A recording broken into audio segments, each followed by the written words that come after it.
Okay, welcome everybody to our Biostat seminar series for, I think this is our first one for the start of the school year. We're delighted today to have one of our close colleagues from Florida International University, Dr. Sneh Gulati, here to speak to us. FIU, I guess, has been going through some interesting changes as far as statistics and biostats goes, similar to what we've been doing here at UM. So there are a couple of faculty members from FIU here that have accompanied Dr. Gulati here. Dale Williams, who's the head of the new head of biostatistics at the new biostatistics department at FIU, and there's another gentleman in the back as well. So, Dr. Chen. So I'll give you a little bit of background about Sneh. She got her master's and Ph.D. degrees in mathematics and statistics, respectively, from the University of South Carolina in Columbia. Since graduation, she's been at FIU. She started as an assistant professor in the Department of Statistics, worked her way up all the way to chairperson of the Department of Statistics. And she was that for 4 years, and then I guess there was a merging of some sorts where math and stat came together, and there's a division of statistics within mathematics which she heads up as well. So her areas of research interest are kind of broad. She focuses on non-parametric estimation, reliability and survival analysis, goodness of fit, and catastrophe modeling, some of which we'll be hearing about today. She's written a book on parametric and non-parametric inference from record-breaking data back in '03, published widely in a variety of stat methodology journals as well as applied journals, and is heavily involved in various statistical communities. She's twice past president of the South Florida chapter of the American Statistical Association. She's heavily involved, this is where I got to know her a little bit, through the Indian Statistical Association.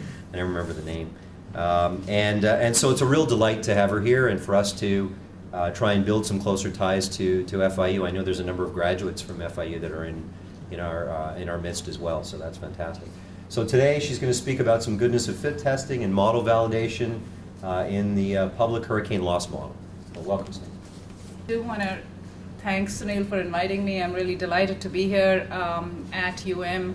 And it's my hope too that we can forge closer ties with your department, and then between our division of statistics and the Department of Biostatistics at FIU. So as Sunil said, I'm going to be talking about goodness of fit testing. So goodness of fit testing, and then follow that up with model validation in the Florida hurricane loss model. I think we all know that one of the things we do as researchers in statistics is fit models. Okay, we describe phenomena using models, whether it's lifetime distributions, whether it's environmental phenomena, whatever it is, we try and fit models to these to data sets. Now, clearly, you can't have any model fitting without some sort of model validation, especially if you're trying to fit parametric models. And of course, along with that, you've got to have uncertainty quantification and so on. But today, what I'm going to focus on is really goodness of fit testing in a theoretical context, which is part of model validation. And as I said, and then I'll move on to something more applied, which is model validation in this hurricane loss model. So I'll start first with some work that I've done on goodness of fit testing, and I started this with Dr. Sam Shapiro a few years ago, and we looked at goodness of fit testing for the Pareto distribution, and then since then I've extended to a few other distributions, and then the plans are to extend it further. But the test actually is very simple. At least the way I apply it, but it's based on this regression test that was developed by Brain and Shapiro back in 1983, and they developed it to test exponentiality. Okay, and so the way we do it is basically transform distributions or transform the data to an exponential distribution, and then apply that test. Now, the test statistic is fairly easy to compute, and one of the biggest advantages that it has, besides the fact that it does have relatively high power, is that the null distribution is a chi-squared distribution, and so you can, you have your critical values or p-values that are easily computed. So I'll talk about this test a little bit. As I said, essentially what you do is, in terms of exponentiality, since this was a test that was developed for the exponential distribution, the idea is to test if the underlying failure rate is constant, okay? And they do that basically by looking at the spacings, and you look at the weighted ordered spacings, and then of course, it's a well-known fact that for the exponential, the weighted order spacings are also going to be exponential IID. And they do a regression of these weighted spacings versus the order number, and they use linear and quadratic polynomials. Okay, and then the idea is to test if these linear and quadratic components are significantly different from zero. And what the linear test does is to test. So the test is actually divided into two components. One is just to test if the hazard rate is constant versus monotone. The other one is it's constant versus non-monotone, but non-constant. Okay, and so the linear part tests the monotonicity, and the other one tests whether it's non-monotone but non-constant simultaneously. And each of the two statistics under the null will have an approximate normal distribution, and the two statistics are independent of each other. And so then when you square them and add them up, if everything works out correctly, you should have a chi-square distribution with 2 degrees of freedom. Okay, so that's the idea behind the test. And so I'm just going to give you very briefly just one of the examples, which was to the Rayleigh distribution. It's a very simple distribution to work with, very simple to convert to the exponential. Some of the others are not as straightforward. But basically, the Rayleigh is just, it's a form of the Bible. You've got it with the shape of 2. And you can convert it to the exponential, and then, like I said, the MLE is very easy to compute when you've just got a scale parameter. So you compute the MLE, and then the idea is that if you've got your ordered data set, you've got your data set, you compute the MLE 4 sigma squared, and then you transform your data, and then you're going to get an exponential with mean 1 over here, and then go ahead and apply the Brain and Shapiro test. So and I'll just sort of give you just a brief thing of how the test statistic works. You get your ordered weighted spacings, and then you compute these partial sums, and then you compute this ratio of Ti divided by Tn called the Ui, and then your linear statistic is a function of the u's. So it's actually a function of u bar, the average of those u's that I showed you. And the quadratic is also a function of the u's. It's a little more complicated. But as I said, it's not hard. It's not hard to compute any of these statistics. And your final test statistic then is the sum of squares of these two. And as I said, under the null, if everything works out, it should be a chi-squared with 2 degrees of freedom. So you can reject for large values, or you can compute the p-value, and the p-value is actually just e raised to minus z over 2, where z is your test statistic. What are the order spaces that you are talking about? Is there a difference between the order value? Exactly, yes. So, in this case, it's the transform data. Because the spacing is just when you get your order statistics, it's y1 minus y0, and y0 is taken to be 0, and then y2 minus y1, and so on. But the difference in the ordered statistics, and then for the exponential, you take the spacings are also exponential. So we transform this data. The assumption is that if our MLE is well calculated, then the transform data will be approximately exponential, and so the spacings will also be approximately exponential. Someone else had a question? Oh, I was just going to ask why the spacings were weighted. Oh, just to get the right scale statistic. So.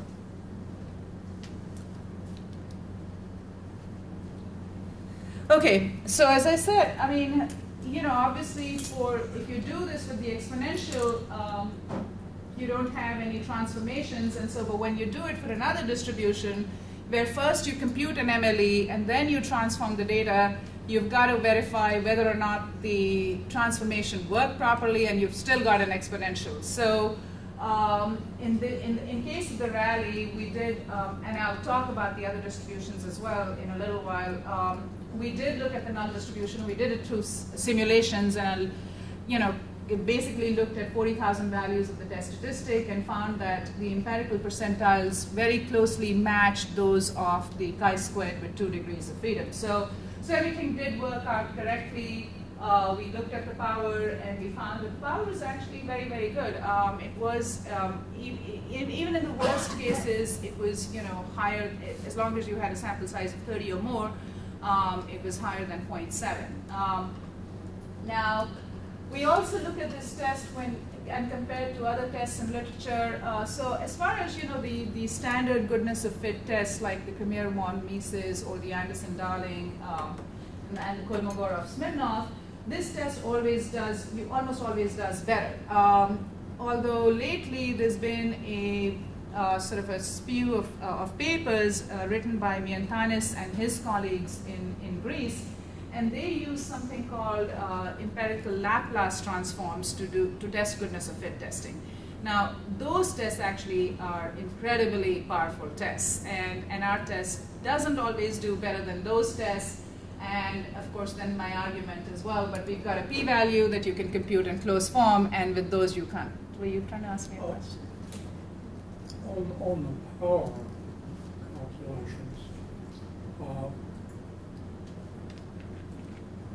sometimes it's difficult to control power in these tests. The standard way to approach, say, a power calculation in the standard normal theory is you can control the power of your test.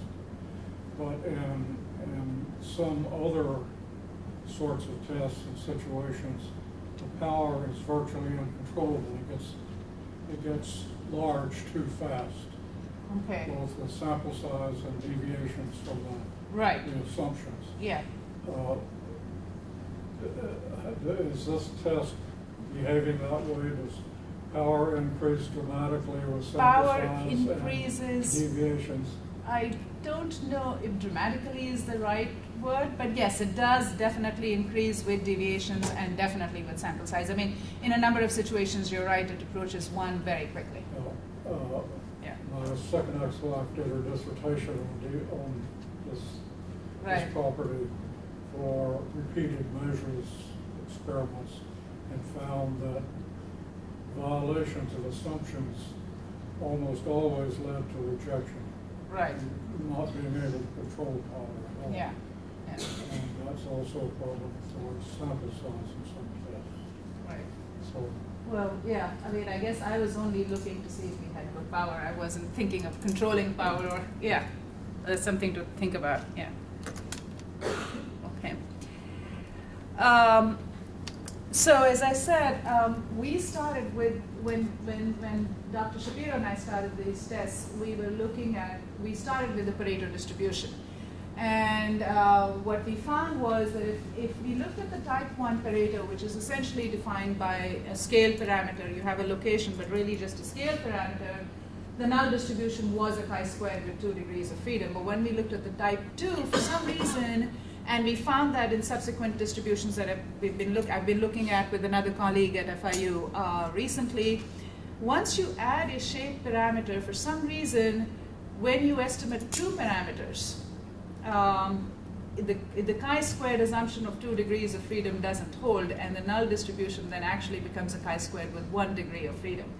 But you still get pretty good power, except that you don't, once you start estimating 2 parameters, you get a chi-squared with 1 instead of a chi-squared with 2 degrees of freedom. And that's what we found with the Pareto. And recently, I've been sort of looking at this with a colleague, Florence George, and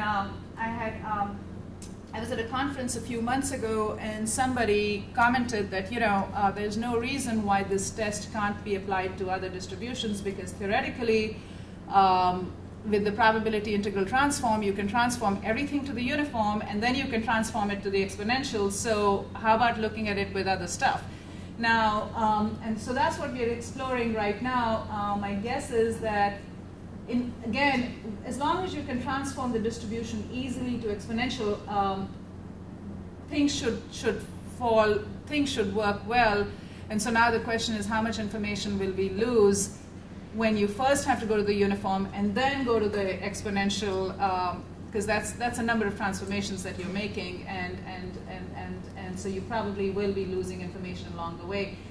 So far, we've looked at some other distributions that were easy to transform to exponential, including the Weibull, and we found the same thing, that once we add the unknown shape, you get a chi-squared with 1 instead of a chi-squared with 2.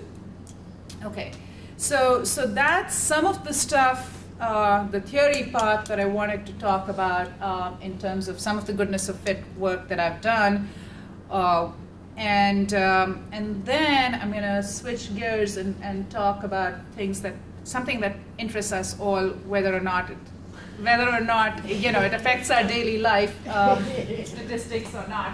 So anyhow, hurricanes. I guess we all live here, so we know what it means to us. We've seen our insurance costs skyrocket, because of windstorm, essentially windstorm coverage. And so what I want to talk about before I even start talking about this model is a little background. So prior to Hurricane Andrew, we hadn't been hit by a hurricane for a long time. And so, if for those of you who were here before Hurricane Andrew, I got here just like a year before it, insurance companies were charging as a premium just the average of basically their losses. I mean, to calculate the premiums, they were basing it on their losses in the last 30 years. And they really hadn't had significant losses because we hadn't had a hurricane. And then you got Hurricane Andrew that sort of devastated South Florida. A lot of insurance companies went bankrupt, and as a result, most of them fled Florida after that. And then there was a movement to try and bring them back, and they said that they would come back, but only if they could use computer models. And so the insurance commissioner at that time, Bill Nelson, sort of advocated heavily for and succeeded in creating what's now called the Florida Commission for Hurricane Loss Projection Methodology. And it's an independent body that's made up of academics and some people who work in the insurance industry, and including people from the state offices in Tallahassee, who basically oversee these models. And the idea is that they set standards that these models have to meet, and then the models are approved depending on whether or not they meet these standards. And in fact, for a computer model to be used for rate making purposes in the state of Florida, they have to be approved by the commission. Okay? And so there's basically right now there's 4 modeling companies that have been approved by, well, including the public model, there's 5, but 4 commercial modelers have been approved by the state of Florida. And all the insurance companies sort of buy their models from them and tweak them for their own purposes. So, but again, these models are proprietary. So while the commission can set standards and try and verify whether or not the standards are met, and the way they verify whether or not the standards are met, because commissioners until very recently were not really allowed to look into the inner workings of the model. The models are proprietary. Florida is a sunshine state. You can't really have state employees looking at a model and then saying, oh, I'm not going to reveal the model. So what they had was they basically had somebody, they got together a team of academics, or not academics, but well, actually most of them are academics, and they call them the professional team, who are actually, so the commission is made up of people who volunteer. The professional team is actually paid by the hour to go out and look at the inner workings of the model, and then they come back and they advise the commission on what they found without revealing too many details. And that's changed a little bit recently. Now there is actually a closed session where commissioners can go and ask questions, and that closed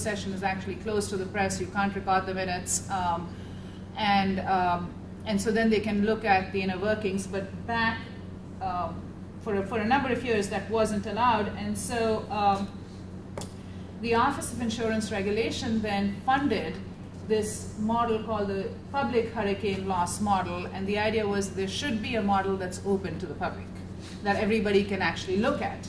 And so this model is made up of academics from universities all over the state of Florida. It's housed at FIU and housed at the International Hurricane Center at FIU. And I've been involved in this model on and off since about 2000, when it was actually created.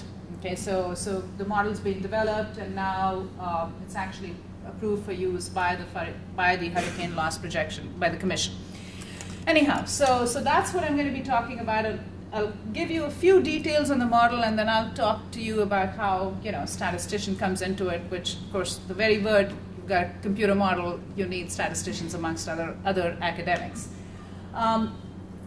So why the need for a computer model? Okay, so again, they're trying to predict hurricane losses. Now, there's actually data on hurricanes going back to 1851, but it's not considered reliable. And most people actually only look at data starting at 1900, and even that, there's a lot of dispute amongst meteorologists, and they believe that as far as hurricanes are concerned, we really only should be looking at data since 1944, when the reconnaissance aircraft started going out into the hurricanes and getting measurements.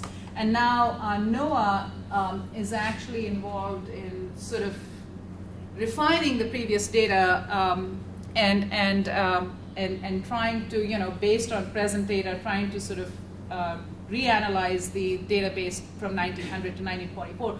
But regardless, most modelers right now do use the data from 1900 on. And there's this extensive database that's maintained by NOAA called the HERDAT, and it's just an acronym for Hurricane Database, that basically has 6-hourly records of hurricane intensities, wind speeds, motion, and so on. And now now what we have about 110 years of data. There've been about maybe 70 landfalling storms. And so the argument has been that that's just not enough storms to predict damage accurately. And so what most modelers do then is estimate or fit distributions to certain hurricane parameters using this data, and then simulate thousands of years of hurricane activity, and then use that to compute damage or to compute losses. Okay, and so now you've basically got, in a hurricane model, you've got 3 components. So you've got the atmospheric science component, which basically the final product from the atmospheric science product is, or the atmospheric science component is wind speeds at a given location. Okay, so if they basically, given a storm, they'll tell you, okay, here's the probability of a wind speed of this intensity hitting this location. That's what they produce after they go through the modeling process. They hand that over to the engineers, who then take those wind speeds and say, okay, given this wind speed, here's how much damage will be to a given structure. Okay, and then the actuaries take that percent damage and convert it to dollar losses. Okay, and of course, if you look at our document on this model, it's a 300 or a 400-page document, so it's not very simple, the whole process. And I don't understand all of it. I was involved in the insurance part of it. That's actually pretty straightforward. And some of the atmospheric science component, but I've had very little to do with the engineering component, how they simulate that damage. Anyway, but again, and so then I said, okay, so where do we come in? Okay, now, when we first started this model, we actually did things like modeling annual hurricane frequencies, modeling the time between hurricanes. The meteorologists don't do that now. And a number of modelers still do that, so the annual frequency of hurricanes, there's basically 2 choices. You can either use a Poisson distribution, or you can use negative binomial, because negative binomial is sort of a mixture of non-homogeneous Poissons, which is what annual hurricane losses are. But right now, what they do actually is just sample from historical data and then add small uniform perturbations to the number of hurricanes every year, and then the intensity and the storm movement, and then basically track the storm until it makes landfall. Initially we were involved in that. We were involved in sort of advising them on how to get samples when there was the need to get samples. But at this particular point, we are really needed for validation. And again, this is actually mandated by the commission. So a lot of the validation that I'll be presenting to you is mandated by the commission. So when I said the model has to meet certain standards, there's about 6 or 7 statistical standards that the model has to meet, and a statistician has to actually verify that those standards are met. So essentially, as I said, statistical validation. So I was going to give you some examples now on some of the things we've done. Goodness of fit test, the first one, of course, and so this is the first standard where I say S1, this is standard number, statistical standard 1, which basically says that model results, historical results and model results must be statistically close to each other, and that's essentially your goodness of fit testing. And so the first thing you look at is whether or not the modeled annual frequency of hurricanes actually matches historical. And that's discrete data, so that's the graphical representation of the model frequency versus the historical, and that's our latest, the latest model. And then of course you do, because it's discrete data, we just did a simple chi-squared goodness of fit test, and the p-value was 0.92. And so clearly, there's no problem with that. And then we did some goodness of fit testing for certain hurricane parameters. Rmax is the radius of maximum winds for a hurricane. And again, if you look at modeling literature, there's not a whole lot of new developments in modeling hurricane parameters recently. A number of meteorologists have actually been doing it for a while. But Rmax is normally modeled by the gamma distribution, and so that's what was fit to the radius of maximum winds. And we looked at essentially, the KS goodness of fit, chi-squared, and they both have pretty high p-values, saying that the model is probably not incorrect. Then there's another hurricane parameter, and I'm just giving you some examples, called the Holland B, which is sort of a shape parameter that is actually correlated with the radius of maximum winds, and is used sometimes to estimate the radius of maximum winds. And this one was fit, because of its symmetric nature, by the normal distribution. I think that actually might be log. And of course, again, maybe we only use simple goodness of fit tests here, but the fit is pretty good. And again, as I said, these are sort of tried results in literature. Now, so none of this stuff is really so out of the way, but we are also required to do a comprehensive sensitivity and uncertainty analysis for the model. But it's dictated by the commission, so we've got to use the methods that they've dictated to us to begin with, and then we can add our own. But the method that they've dictated is so cumbersome that after we've done it, we haven't really done anything new since we did this. But the sensitivity analysis and the uncertainty analysis, the way it works is they give us this form that we have to fill out. And what they have is, they ask us to look at 3 different categories of hurricanes. So category 1, category 3, and category 5. And they want us to look at, so they've identified certain variables they want us to study in terms of the sensitivity and the uncertainty. And that's the Holland B that I talked about, the radius of maximum winds that I talked about. BT is translational velocity, so how quickly the hurricane is moving. CP is the central pressure, which is directly related to the intensity of the hurricane. And then FFP is something called the far field pressure, which is actually a baseline pressure that actually relates maximum winds to the central pressure. Okay, so there is obviously correlation amongst these variables, by the way, And And so what then happens is, so they give you basically 100 input vectors for the values of these variables so that'll meet the conditions of a Cat 1 or a Cat 3 or a Cat 5 hurricane. And they give you, so the hurricane so the way it has to be modeled is it has to make landfall in Miami Beach, Florida. And then we have to model the hurricane for 12 hours and move it through the state of Florida. And there's, so you can see how complicated this gets. Is for 100 input vectors, have a landfalling hurricane, move it through the state of Florida through 682 land-based vertices. And each of those vertices, you have a $100,000 hypothetical structure, and you have to compute the losses for that structure from this hurricane, okay? And so, yeah, we couldn't do it without a really good computer science team, because we just tell them what to do, and somebody has to run all these programs, and actually had a student who did this for us this time, and he was brilliant. I would, on my own, it would have been really hard to do. But anyway, so what you do then is you compute the standardized regression coefficients, and this is again based on a paper that was written by Iman and Mark Johnson, and both Iman and Mark Johnson are actually members of that professional team that I was talking about, the ones that actually dictate what the standards should be.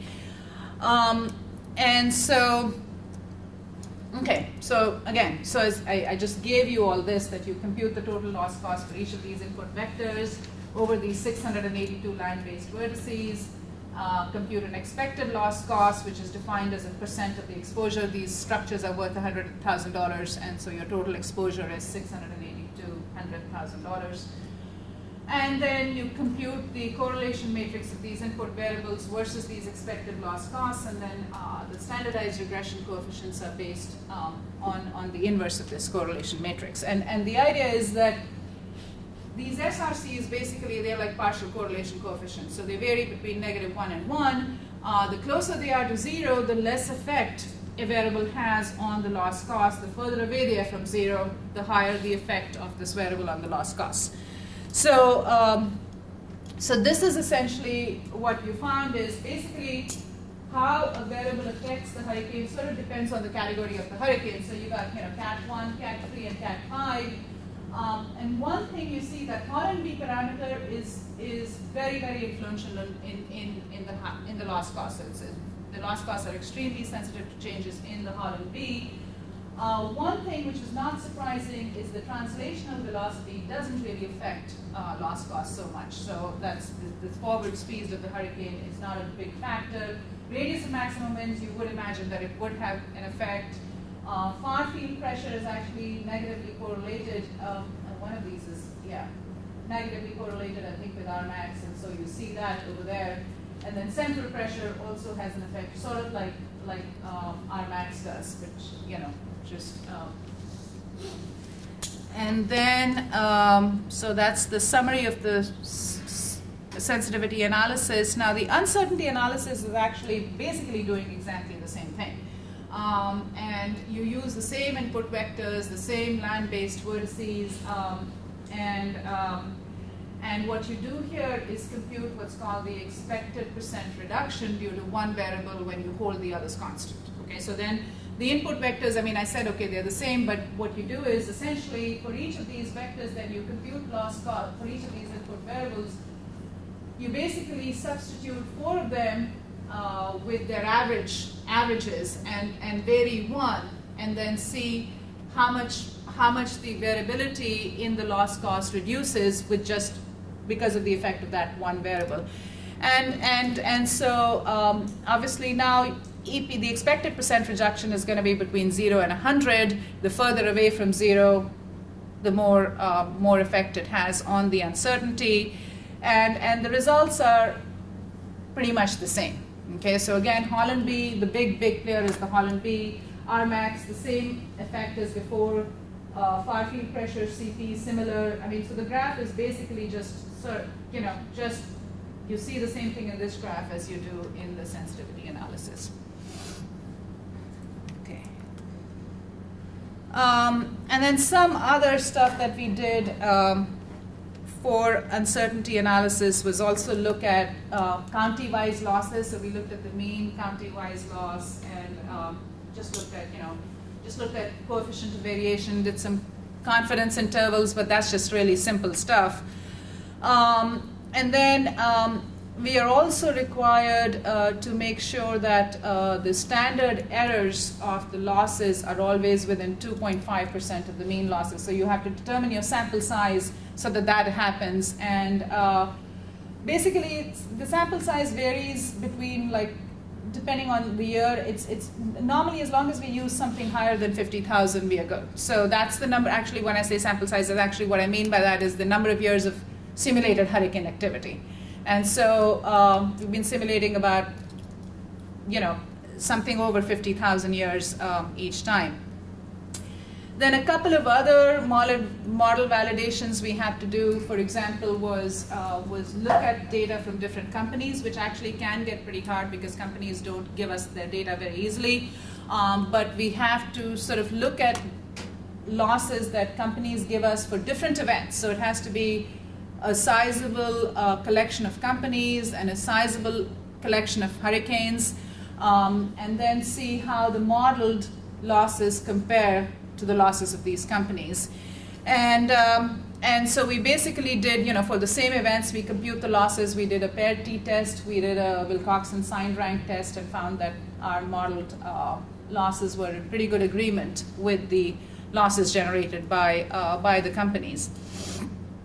And another example of something that we did was basically look at historical versus model hurricanes. So essentially, when I say historical here, it's takes just the historical hurricane portfolio. So all the hurricanes you've had in those 100 years of data, compute losses based on the present day exposure. Okay, and for that we actually have data from the Florida Hurricane Catastrophe Fund. They give us the present exposure data. So you compute the hurricane losses for that, and then you run the model and compute losses for that exposure based on the model results. And then you have to show that there's no significant difference between those two. And even though the interval is really wide, goes from negative 1.6 to $2.05 billion in today's exposure, it contains zero. So there's no significant difference.